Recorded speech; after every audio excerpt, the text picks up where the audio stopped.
The Galactic Consul's ship hung in the silent dark just beyond Mars, a sleek silver needle against the star-flecked void. Consul Vrel stood on the observation deck, his long fingers resting lightly on the cool glass. He had seen hundreds of first contacts in his 300 cycles of service to the Orion Coalition. Most species trembled when they saw his vessel. Some wept.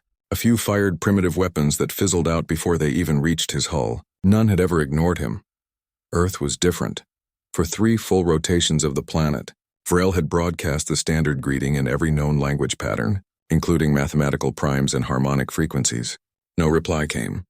Not from the planet's surface, not from its ring of metal birds, satellites his analyst called them, and not from the handful of slow, clunky ships drifting near the moon. It was as if humanity had plugged its ears and shut its eyes. Vrel frowned. His second-in-command, Zira, hovered behind him, her antennae twitching with unease. They must have heard us, Consul. Their radio emissions are loud, chaotic. Everywhere. Then why no answer? Vrel asked, his voice low and smooth like polished stone. Fear, perhaps. Or ignorance. Vrel turned from the window. Ignorance is dangerous. Fear can be managed. Silence. Silence is defiance. He decided to act. Without further warning, he ordered a probe launched toward Earth's orbital zone. It was small, unarmed, designed only to scan and report. A gentle nudge, he told himself.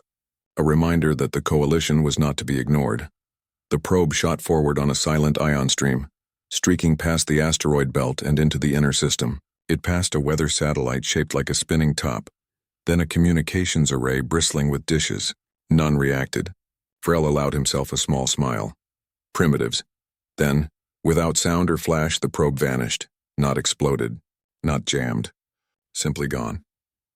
One moment it was transmitting clean data. The next a static. Vrel's smile faded. Locate it, he snapped. Zira's fingers danced over her console. No debris. No energy spike. It's as if it was unplugged. Vrel's eyes narrowed. He reviewed the last seconds of the probe's feed. Just before it cut out, a faint shimmer had passed over its lens, like heat haze over desert sand. But there was no desert here. Only vacuum. He waited another full rotation. Still no word from Earth. No apology. No curiosity. Nothing. Anger, cold and sharp, coiled in his chest. He had been patient. He had followed protocol. Now it was time for clarity. From his ship's main comm array, he sent a new message. This one was not a greeting. It was a declaration. People of Earth. His voice boomed across every frequency his systems could access. Translated into English, Mandarin, Spanish, Russian, Arabic, and a dozen other major human tongues. You have ignored the Orion Coalition's peaceful overture. You have disabled our observation probe without cause. This is not the behavior of a civilized species. You will power down all orbital defenses, open your communication networks, and prepare for integration into the Coalition's guidance framework. Refusal will be met with corrective measures. You have 1 planetary rotation to comply. He ended the transmission and folded his arms. Let them squirm. Let them panic. He expected frantic calls, desperate pleas, maybe even a surrender broadcast from some trembling world leader. Instead, 12 hours later, a single signal came through. It was narrowband, clean and calm. No music, no fanfare. Just a voice, human, male, steady, and a second voice, female, equally composed. They spoke in unison, as if reading from the same page. To the representative of the Orion Coalition, this is Commander Dale Peterson of the United States Space Command, and Dr. Lisa Morgan of the Deep Space Monitoring Initiative. We received your message. We also received your probe. It is currently in a secure facility in Nevada, where our engineers are studying its design. We mean no harm, but we do not allow unsolicited objects in our near-orbit space. Your ultimatum is noted. Our response is simple. Do not mess with Earth. The transmission ended. No threats. No bluster. Just those 8 words hanging in the void like a closed door. Vrel stared at the blank screen. Around him, his crew exchanged glances. Zira's antennae drooped slightly. They kept the probe? And told us not to mess with them, Vrel muttered. He laughed, but it was a dry, hollow sound. Do they know who we are? The Coalition has pacified star systems with fleets 10 times the size of their entire planet. Perhaps they are bluffing, Zira offered. Perhaps, Vrel said, but something in the human voices unsettled him. There was no fear. No arrogance either, just quiet certainty. like a farmer telling a storm to move on. He paced the deck, his boots clicking softly on the metal floor. He could order a show of force. A gravitic pulse, harmless but impressive, aimed at their orbital ring, enough to rattle their satellites, scramble their signals, remind them who held the real power. Yes, that would do it. Prepare pulse emitter Alpha, he ordered. Target Sector 7, low Earth orbit above the Pacific. Minimal yield, just enough to disable non-essential systems. Zira hesitated. Consul, what if they react? They are pre-warp. They have no weapons that can reach us. They have no shields. They have nothing. The order was given. Deep within the ship, coils hummed to life. Energy gathered, focused, then released in a silent wave that raced toward Earth at the speed of causality itself. On the bridge, Vrel watched the readout. The pulse should have hit in 3.2 seconds. Seconds passed. 0.6 nothing. Status? Vrel demanded. Zira's face paled. The pulse. It never arrived. Our sensors show it was absorbed at the edge of their magnetosphere, completely neutralized. No trace. Vrel's hands clenched. Impossible. That pulse could knock out a battlecruiser's systems. Unless something was waiting for it, Zira whispered. Vrel turned back to the viewport. Earth glowed below, blue and white and green wrapped in clouds and nightlights. It looked fragile, peaceful, harmless. But now, for the first time, Vrel wondered, what if it wasn't? He thought of the probe sitting in some desert bunker. He thought of those calm voices. He thought of the silent void where his pulse had vanished. And for the first time in his long career, Consul Vrel felt a flicker of doubt. But doubt would not win him this encounter. Pride would. Prepare a landing party, he said, his voice tight. We go to New York. Under diplomatic colors. I want to see these humans face to face. Zira nodded, but her eyes held worry. Far below, in a quiet office at NASA's Goldstone facility, Lisa Morgan sipped her coffee and watched the consul's ship on her monitor. Beside her, Dale Peterson leaned against the wall, arms crossed. He's coming down, Dale said. Yeah, Lisa replied. Let him, she didn't smile. She didn't need to. Earth had been waiting a long time for this moment, and it was ready. Consul Vrel stepped onto the landing pad in lower Manhattan, his boots clicking against the reinforced concrete. The sky above was pale gray, streaked with morning clouds. Around him the city hummed, not with the frantic energy he expected, but with a steady, calm rhythm. Cars moved in quiet streams. People walked with purpose, glancing at him and his small delegation with mild curiosity, not fear. No crowds gathered. No soldiers pointed weapons. It was as if Earth had decided to treat him like any other visitor. Captain Jenny Tran stood at the edge of the pad, hands clasped behind her back. She wore a dark uniform with no visible insignia, but her posture spoke of authority. Beside her stood Mayor Carlos Ruiz, round-faced and smiling, though his eyes stayed sharp. Welcome to New York, Consul, Ruiz said, extending a hand. We've been expecting you. Vrel ignored the hand. Where are your leaders? Your World Council? Earth doesn't have a single leader, Jenny said evenly. We have many, and right now they've agreed that you speak with us first. Vrel studied her. She was human, short, brown-haired, calm, but something in her stillness made him uneasy. He had expected trembling diplomats or blustering generals, not this quiet readiness. They led him through a secure corridor into a nearby building. No alarm sounded. No scanners flashed. But Vrel's personal sensor band, hidden beneath his sleeve, flickered erratically. Every few steps it lost signal, then regained it, then lost it again. He glanced at Zira, who gave a tiny shake of her head. Their tech was being toyed with. Inside a modest conference room, water was offered. No guards, no cameras visible. Just a table, chairs, and a large window showing the East River. You disabled our probe. Vrel began, cutting through pleasantries. You absorbed our gravitic pulse. You speak as if you are our equal. Explain. Jenny sat across from him. We don't like strangers poking around our home without asking. That's all. Your planet is pre-warp. Your energy output is barely above industrial levels. Your ships cannot leave your moon's orbit. How did you stop a coalition-grade pulse? Lisa Morgan's voice came from a speaker in the wall. Because we've been watching longer than you think. Vrel stiffened. You're not even in this room. I don't need to be, Lisa said. We've tracked anomalous signals since the 1960s. Faint, distant, but consistent. We knew someone out there was listening. So we started listening back. Vrel scoffed. Primitive radio waves cannot decode coalition encryption. We didn't decode it, Dale Peterson added, his voice joining hers. We learned its patterns, like hearing a drumbeat from far away. Over time you start to understand the rhythm. Vrel leaned forward. You're bluffing.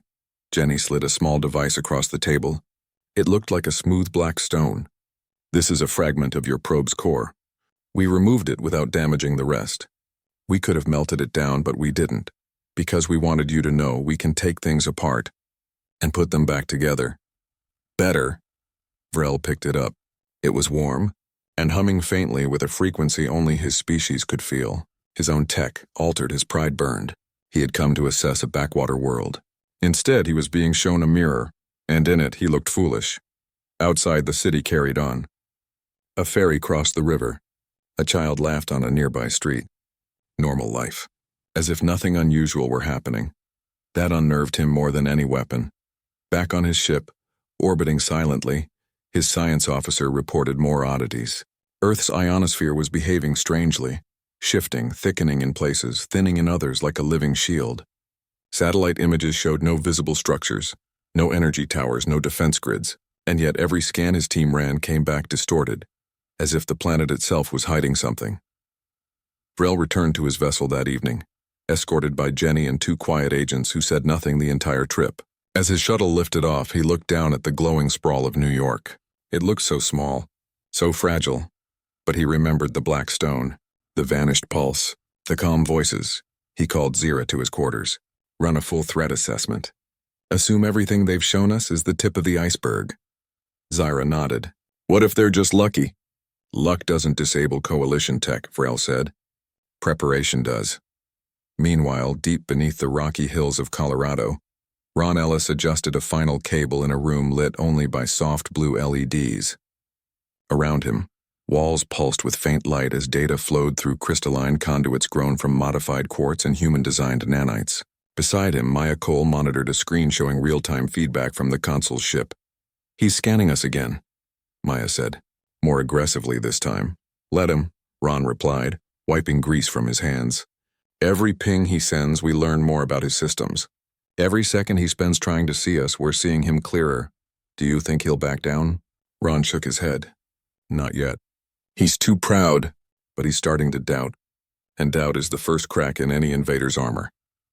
Back in orbit, Vrel made his decision. If words and warnings wouldn't work, then action would. He would not bombard a city. That would be barbaric, and the coalition would never approve.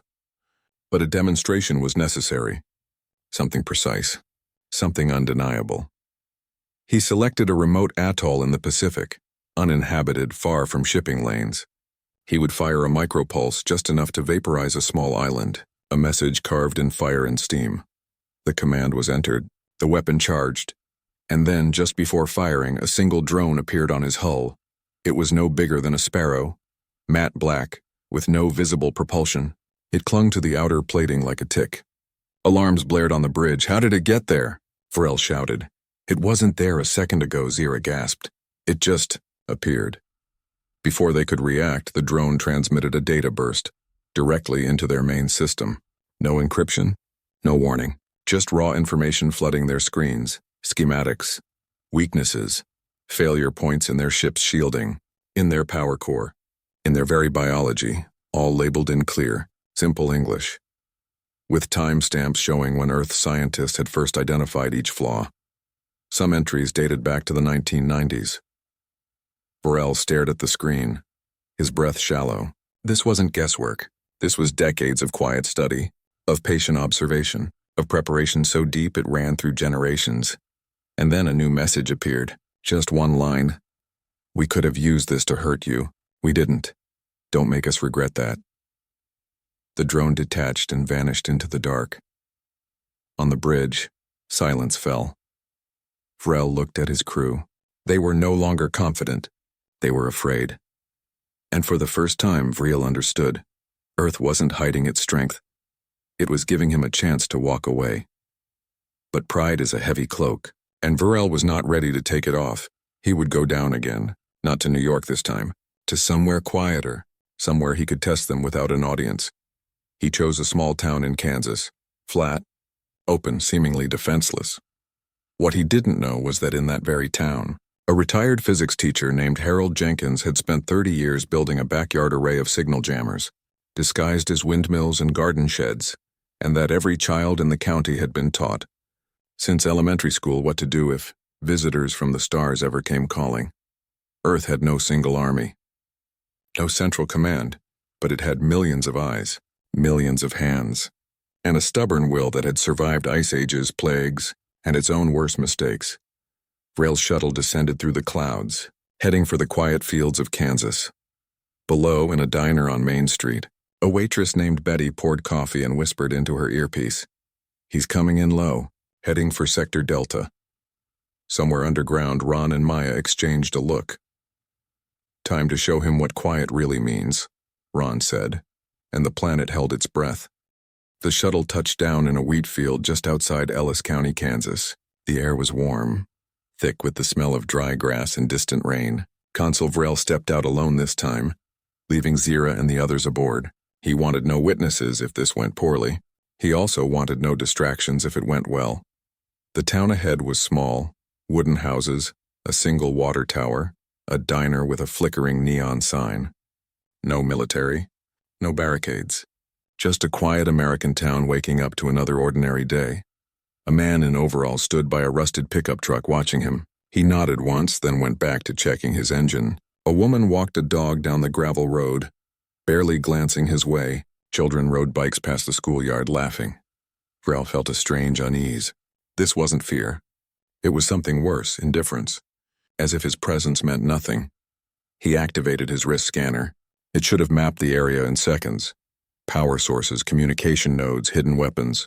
Instead, the display flickered, then showed only static. He tapped it. Nothing.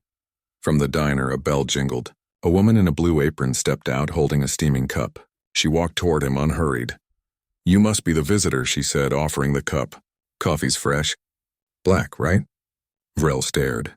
"How did you know my species drinks black liquids?" "I didn't," she said with a small smile. "But most folks who show up uninvited don't want sugar." Her name was Betty, she told him. She ran the diner. She also happened to be the local coordinator for Civil Defense Zone 47, a title no one outside the county knew existed. Vrel took the coffee but didn't drink. "I came to understand your people, your defiance, your hidden strength." "We're not hiding anything," Betty said, leaning against a fence post. "You just weren't looking in the right places." She pointed to the windmill on the hill. "That's not just for water. It scrambles signals. The garden shed by the school. It's a relay node. The old radio tower. It's been broadcasting false data into deep space for 40 years, just in case someone like you was listening." Vrel's eyes narrowed. "You built all this in secret?" "Not secret. Just quiet. We didn't want to scare anyone, not even ourselves." Back in orbit, Zyra watched the feed from Vrel's suit cam. The town looked peaceful. Too peaceful. Then she noticed something odd. Every vehicle, every window, even the streetlights, they all had a faint glint like a thin film of metal. Nanocoating, she realized. Passive sensors. The whole town was watching them. On the ground, Vrel pressed further. "Your leaders spoke of restraint. But you have knowledge of our biology, our ship's weak points. That is not restraint. That is preparation for war." Betty sighed. "We didn't want war, but we've seen what happens when you ignore threats. So we got ready. Not with bombs. With brains. With patience. With neighbors who watch out for each other." She gestured to the school. "Last week, third graders built a model that could jam a drone signal using old cell phones and aluminum foil.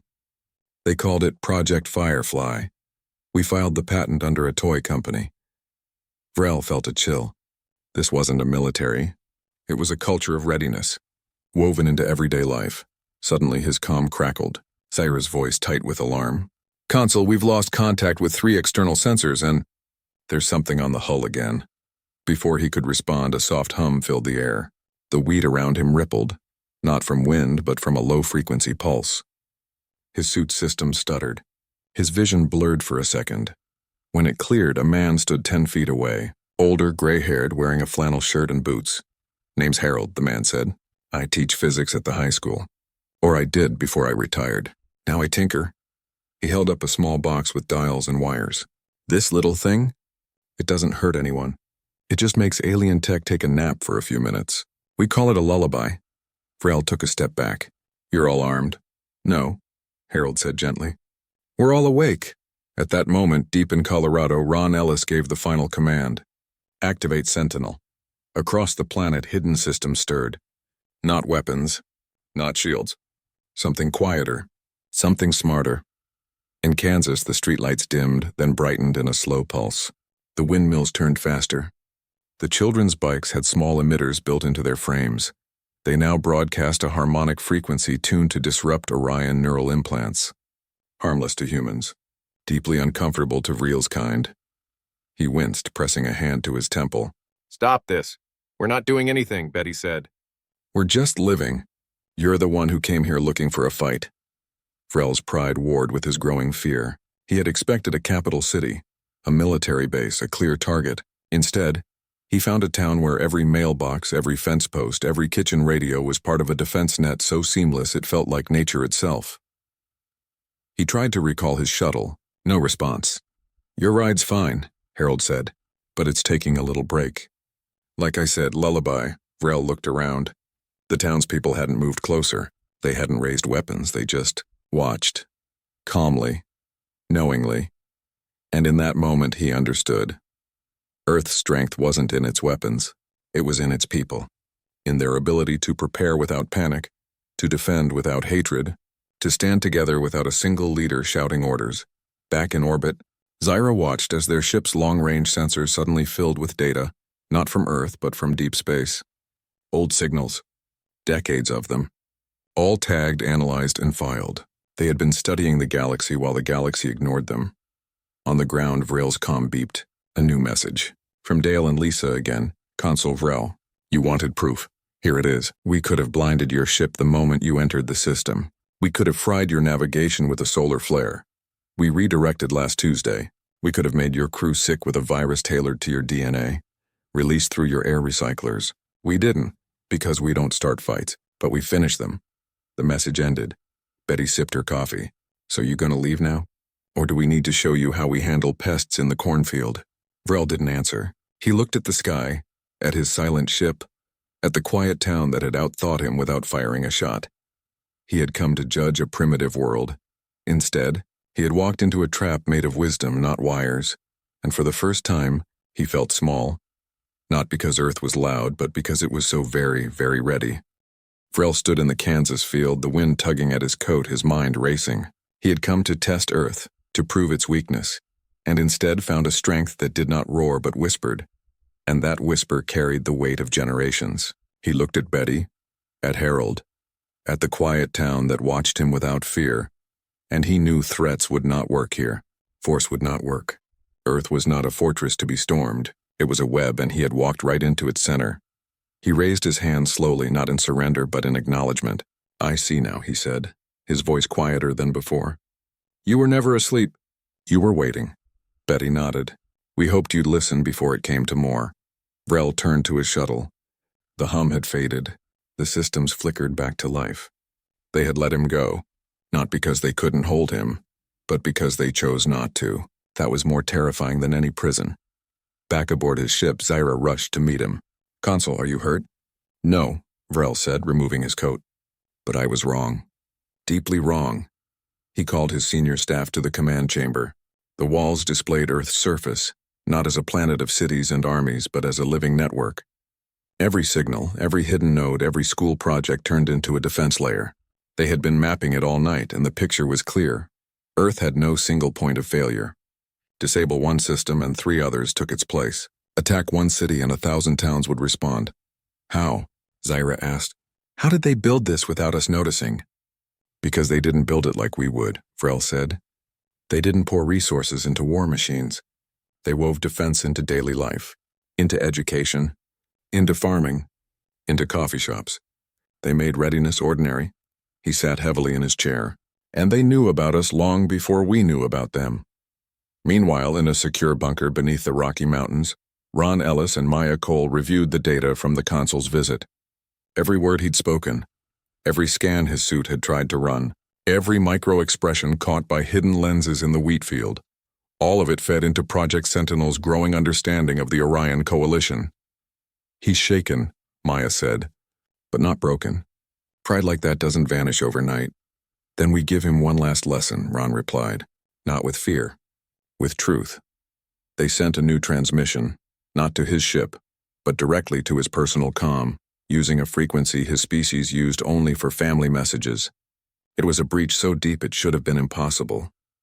The message contained no words, just images, footage from the 1940s, cities burning, people running, the 1960s, men in suits watching a blinking screen, whispering about signals from the stars, the 1980s, scientists in hidden labs building the first orbital dampeners, the 2000s, school children coding drone jammers in after-school clubs, the 2020s, global networks sharing data under fake names, fake companies, fake games, and then a final image, a simple drawing, crayon on paper, a child's sketch of a silver ship and a blue planet with the words, "Please be nice," written beneath. Vrel watched it 3 times. His hands trembled. This was not a civilization that had stumbled into power. It was one that had earned it through pain, through loss, through the hard choice to prepare without becoming monsters. He thought of his own people, advanced, orderly, confident. They had never known true survival, only control. Earth had known both. That night, Vrel made a decision. He would not retreat in shame. He would not attack in anger. He would speak to them as equals.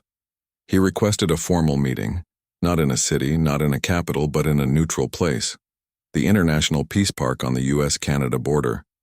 A quiet forest, a wooden cabin, no technology beyond what humans used daily. Earth agreed. Dale Peterson and Lisa Morgan arrived first. They wore simple clothes, jeans, jackets, boots. No uniforms, no badges. Just 2 people who had helped guard their world without ever seeking glory. Vrel arrived alone. No guards, no scanners. Just him. They sat on the porch as dusk fell. Crickets sang. A loon called from the lake. "Why did you warn us?" Vrel asked. "You could have let us make a mistake. Let us learn the hard way." "Because we've made enough mistakes of our own," Lisa said. "We didn't want you to add to the list." Dale added, "We don't hate outsiders. We just protect home. That's all." Vrel looked at the trees, the water, the stars beginning to appear. "Your world is fragile. One good strike could break it." "Maybe," Dale said. "But you'd never get the chance to aim." There was no threat in his voice. Just fact. Vrel believed him. He leaned forward. "What do you want from us?" "Nothing," Lisa said. "Just leave us be. Trade if you like. Talk if you wish. But don't assume we're weak because we don't shout. Don't assume we're primitive because we grow food and raise kids and fix cars. We've seen empires rise and fall. We're still here." Vrel was silent for a long time. Then he nodded.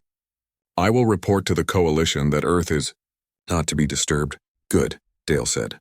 "But remember, next time ask before you knock." As Vrel prepared to leave, Lisa handed him a small box. Inside was a seedling from a redwood tree. "It's one of the oldest living things on Earth," she said. "It grows slow, but once it takes root, nothing moves it." Vrel accepted it carefully. "A symbol?" "A reminder," she said. "Some things are worth protecting, even if they look quiet." He carried the seedling back to his ship. As they lifted off, he looked down one last time. No armies, no lasers. Just lights in the dark, steady and sure. Back in orbit, Zyra asked, "What do we tell the Senate?" Vrel gazed at the redwood sprout in its container. "We tell them the truth. Earth is not a threat. But it is not prey. It is something else entirely." And for the first time, he felt not fear, but respect. Deep below in Colorado, Ron powered down Sentinel's active layer. Maya closed the last data stream. "Do you think he'll keep his word?" she asked. Ron looked out the window at the stars. "Doesn't matter. We'll be ready either way." And somewhere in Kansas, Betty poured another cup of coffee, watching the sky, calm and clear. Weeks passed. The Consul's silver ship remained in high orbit, silent and still. No more probes were sent. No more demands were made. Instead, a new signal came through. Calm, formal, and addressed to the United Nations, the African Union, the Association of Southeast Asian Nations, and dozens of other human groups. It was not a decree. It was a request. Vrel asked for talks, real talks, not as a superior but as a visitor. He proposed a meeting on neutral ground, the moon's far side, at an old abandoned research station humans had built in the 2040s. No weapons, no hidden tech, just voices and open screens. Earth agreed. The meeting lasted 3 days. Dale Peterson, Lisa Morgan, Jenny Tran, and Carlos Ruiz represented humanity. They were joined by scientists, farmers, teachers, and even a retired fisherman from Alaska. Because, as Lisa explained, Earth isn't just governments. It's people. Vrel listened more than he spoke. He learned that humanity had no single ruler, no central army, no master plan. What it had was something harder to define. A shared stubbornness, a habit of helping neighbors, and a deep memory of what happens when bullies go unchecked. He also learned that Earth's defenses were not built by generals, but by ordinary people solving problems in their own way. The woman who coded a satellite jammer while raising twins, the teenager who designed a signal mirror using old smartphone parts, the farmer who turned his irrigation system into a low-frequency emitter. None of them called themselves heroes. They just did what needed doing. By the end of the talks, Vrel made a formal offer. The Orion Coalition would recognize Earth as a sovereign system. No integration, no oversight, no unsolicited visits. In return, Earth would share limited scientific data, non-military, peaceful knowledge only. The humans accepted. But with one condition. Any future contact must begin with a request, not a demand. And if that rule was broken, the next warning would not be words. Vrel agreed without hesitation. As his ship prepared to leave the Sol system, he stood once more on the observation deck. Earth hung below, blue and white and green wrapped in clouds and quiet strength. He thought of the redwood seedling now growing in a small pot in his quarters. It had sprouted a second leaf. Zira joined him. "The Senate will not like this," she said softly. "They expected a new member world, not a boundary. I'll let them grumble," Vrel replied. "They've never met a species that said no and meant it." He transmitted his final report. It was brief, just 2 lines. Earth is not to be managed. Earth is to be respected. Back on the planet, life returned to normal. The hidden systems powered down to standby. The windmills in Kansas spun only for water again. The children in Ellis County went back to building model rockets instead of signal jammers. But everyone knew things had changed, not because of war, but because of warning. Dale returned to his post at Space Command, though fewer people knew his name now. Lisa went back to her lab, studying cosmic rays and humming old folk songs. Jenny took a long vacation, hiking through the Pacific Northwest. Carlos hosted a block party in Brooklyn, grilling burgers and laughing with neighbors who never knew he'd faced down an alien envoy. In Colorado, Ron and Maya shut down Project Sentinel's main core. They didn't destroy it. They just sealed it like a fire extinguisher on the wall. There if needed, forgotten if not. "Do you think they'll come back?" Maya asked one evening as they watched the sunset over the hills. "Maybe," Ron said, "but next time they'll knock first." Years went by. The story of the Consul became a quiet legend, not in movies or loud headlines, but in classrooms, in veteran gatherings, in late-night talks over coffee. Parents told their kids, "Remember, even the smallest voice can stop a giant if it speaks with truth."